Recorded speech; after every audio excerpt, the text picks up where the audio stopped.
কিছু করিনি, অন্যায় করিনি, ঘরে জেল খাটলে তো মেনে নেওয়া যেত। কিন্তু এই যে জেলের বছর আমি জেলখানায় এখন এনে বাপ মা সবই থুয়ে গেলাম, কিন্তু এসে তো তক পেলাম না, কথা ভাগ্য তো। হ্যাঁ, স্যান্ডেলিনা সো, রূপচর্চায় আভিজাত্য। ছেলে সন্তান যদি পৃথিবীতে বেঁচে থাকে, মা বাবা যদি মাটি না দিতে পারে, তার মতন কপাল পোড়া আর হতভাগা আর পৃথিবীতে কোনো কিছু জন্ম নেয়।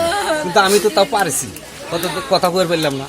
কিন্তু আমার কপাল এতই খারাপ যে আমি আজকে বাবা মা দুজনেই এসে মাটি দিয়ে আমার জেলখানায় আবার চলে যাওয়া লাগে, নিরুপায়, কিছু করার নেই। কিন্তু অন্যায় করছি কি না করছি আল্লাহ তো ভালো জানে। হ্যাঁ, তাছাড়া তো আর করো কিছু নাই। কেন আমরা তো কারোর অন্যায় করছিলাম না, আমরা কারোর মাথায় বাড়ি দিচ্ছিলাম না, কারোর জোর করে 500,000 টাকা লিয়েও খাইনি।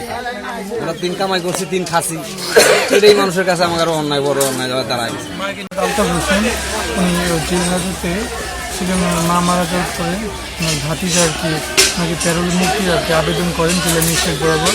জেলা ম্যাজিস্ট্রেট স্যার সেই অনুমতি দিয়ে সেই আমাদের জেল কারাগার এখান থেকে আমাদের পুলিশ কাউন্সিল স্পট পার্টি তাকে স্পট দিয়ে ছেলেকে নিয়ে আসে তার মায়ের শেষ কার্যক্রমে তিনি অংশগ্রহণ করতে পারে সেই লক্ষ্যে। তো উনি আবার ওনার মাকে দাফন করতে শেষে আবার সিরাজগঞ্জে যে জেল কারাগার আছে জানালে